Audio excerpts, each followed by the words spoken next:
निवडणुकीचा प्रचार रंगात आलेला आणि प्रभाग क्रमांक 16 ची ही भव्य अशी पदयात्रा आमदार गोपीचंद पडळकर या पदयात्रेत सहभागी झाले। साहेब, राज्यभर जे चित्र आहे महानगरपालिका निवडणुकांचं ते कशा पद्धतीचं आहे? राज्यभर भारतीय जनता पार्टी नंबर 1 ला आहे।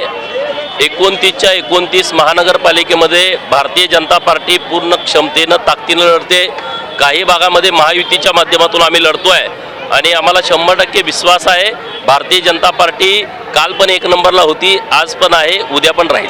पडळकर साहेब, काँग्रेसकडनं मुद्दे निवडणूक आयोगाचे उपस्थित केले जातात, अन्य काही आरोप केले जातात, कशा प्रकारच्या या सगळ्या गोष्टींकडे तुम्ही पाहताय? काँग्रेसचा अजेंडा हा संविधानाच्या विरोधातला नेहमी राहिला आहे। संविधानाच्या माध्यमातून या निर्माण झालेल्या संस्था आहेत, मग कोर्ट असेल, सुप्रीम कोर्ट असेल, हायकोर्ट असेल, जिल्हा कोर्ट असेल, ज्युनियर कोर्ट असेल किंवा निवडणूक आयोग असेल, CBI असेल, ED असतील, या संस्थांच्यावरती नेहमी टीका टिप्पणी करतात।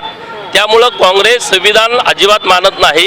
त्यांना फक्त मताचं राजकारण कळतं, त्यांना फक्त सत्तेचं राजकारण कळतं, त्यांना भ्रष्टाचार करायचा कळतो, त्यांना दुसरं काही देणं घेणं पडलेलं नाही।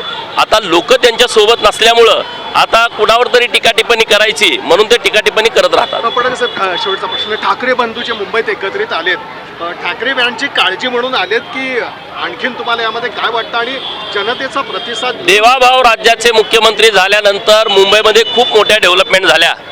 मुंबईमधलं ट्रॅफिक पहिली समस्या आहे, ही समस्या दूर करण्यासाठी 2014 पूर्वी जे काँग्रेसचं सरकार होतं 10 वर्षामध्ये 13 किलोमीटर मेट्रोचं काम केलं होतं।